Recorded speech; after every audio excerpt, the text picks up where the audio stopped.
네, W 청년부 여러분 안녕하세요. 6월 첫째 주 순모임을 위한 쉐어링 가이드 영상을 함께 나누도록 하겠습니다. 이번 본문은 시편 1편 말씀인데요. 본문이 짧기 때문에 우리가 함께 좀 읽고 그다음 나누도록 하겠습니다. 함께 읽겠습니다. 복 있는 사람은 악한 사람들의 꾀를 따라가지 않고 죄인들의 길에 서지 않으며 남을 업신여기는 사람들과 자리를 함께하지 않고 오직 여호와의 율법을 즐거워하고 그 율법을 밤낮으로 깊이 생각하는 자로다. 그는 시냇가에 심은 나무가 계절을 따라 열매를 맺고 그 잎이 시들지 않는 것처럼 하는 일마다 모두 잘 되리라. 악인은 그렇지 않으니 그저 바람에 날려가는 겨와 같도다. 그러므로 악인들은 심판을 견디지 못하며 죄인들은 의인의 모임에 참석하지 못하리라. 의인의 길은 여호와께서 보호하시나 악인의 길은 망하리라. 아멘. 네, 우리 시편 1편 말씀은 너무나 유명한 말씀이죠.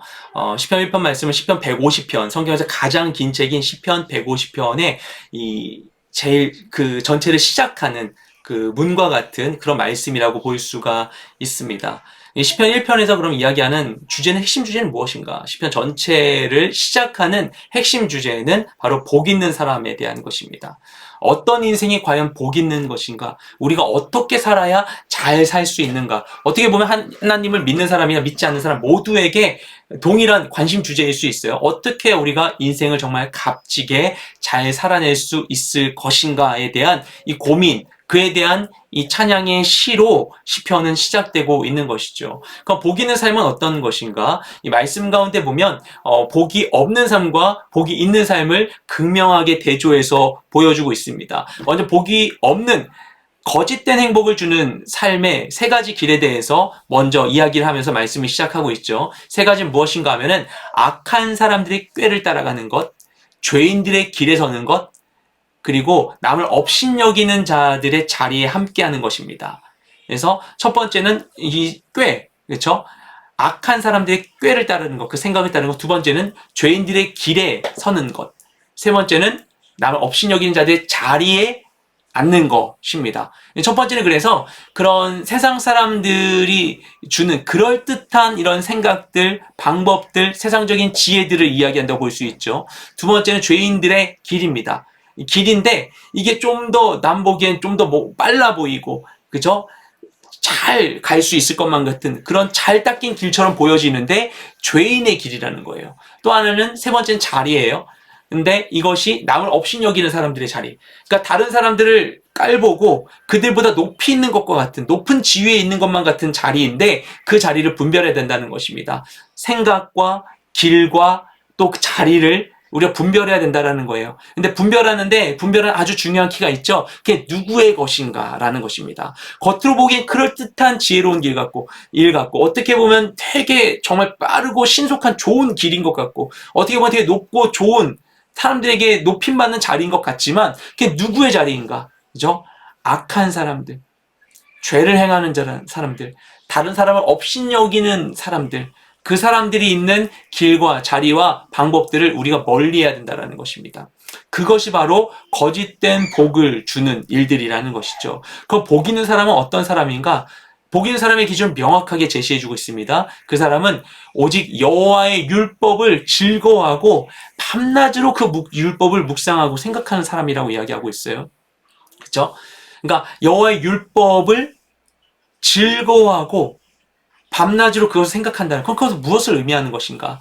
즐거워한다라는 이 단어의 원어적인 의미는 그의 기쁨이고 소망이라는 거예요. 그러니까 여호와의 율법이 그것이 나의 소망이고 기쁨이다. 그 율법이 이루어지는 것이 나의 소망이다라고 하는 것입니다. 그리고 밤낮으로 그걸 묵상한다, 생각한다라는 것은 이 묵상한다고 할 때 이 단어가 하가라는 히브리어 단어인데, 이게 이 말씀, 성경 말씀을 읽을 때 특히 그것을 계속 소리 내어서 되뇌이고 중얼중얼 하는 것을 의미하는 그런 표현이에요.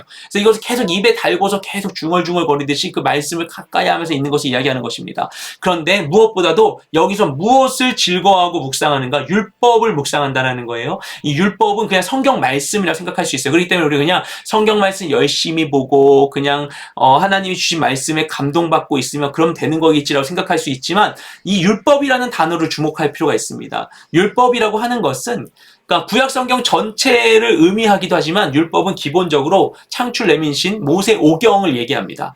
이 모세오경이 무엇을 의미하냐면 그 율법이라는 단어 자체가 원래 법이라는 뜻이에요. 법, 그냥 법이라는 뜻이에요. 그러니까 생활 지침을 이야기하는 거예요. 그러니까 그 관점에서 이 말씀은 단지 그냥 어떤 종교적인 책이나 그냥 듣기 좋은 말이 아니라 내 삶의 기준이 되고 지침이 되는 말씀이라는 뜻입니다.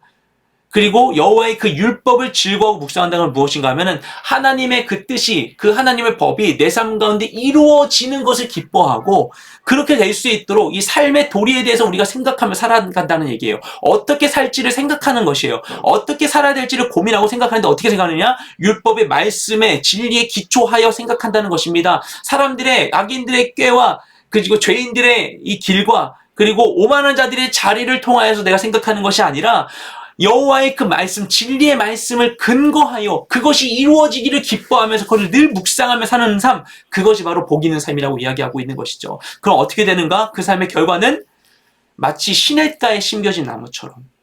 이스라엘의 대부분의 하천은, 이스라엘은 이제 건기와 우기가 명확한 곳이기 때문에 대부분의 하천은 간헐천이어서요, 비가 내리지 않을 때는 말라 있어요. 그런데 이 인공적인 관계수로가 있는 곳 가운데에는 계속 흐르고 있는 그 시냇가 가운데 있는 나무가 있었습니다. 그 경우에는 다른 곳에 있는 나무들은 다 낮게 크게 자라지 않았지만 그 관계수로 있는 나무들은 울창하게 크게 자라는 나무들이 있었던 것이죠. 그 나무에 빗대서 이야기를 하는 거예요. 시냇가에 심겨진 나무와 같이 시절을 쫓아 열매를 맺고 잎사귀가 마르지 않는 것과 같을 것이다. 그렇죠?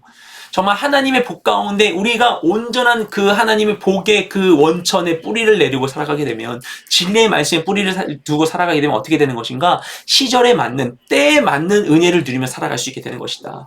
일률적인 것이 아니고 날마다 기계적인 어떤 결실을 맺는 것이 아니라 때에 맞는 적절한 은혜를 누리며 살아갈 수 있게 된다. 그리고 날마다 영양이 공급되어서 어떤 상황 가운데 잎사귀가 마르지 않는 것과 같다라고 이야기하는 것입니다. 그래서 하는 일이 다 형통할 것이다. 그것이 바로 복 있는 자의 삶이라는 것입니다. 그래서 복 있는 자는 하나님이 인생의 주관자 되심을 믿고 그것을 따르며 살아가는 삶을 살아가는 사람인 것이죠. 그때 하나님은 반드시 그 믿음대로 역사해 주시는 것입니다. 우리 인생의 주관자 되시는 분이 하나님이심을 믿고 하나님께 삶을 맡겨드리고 그 뜻에 순종하여 때에 맞는 결실을 누리며 살아가는 우리 모두가 되시기를 주님의 이름으로 축복드립니다.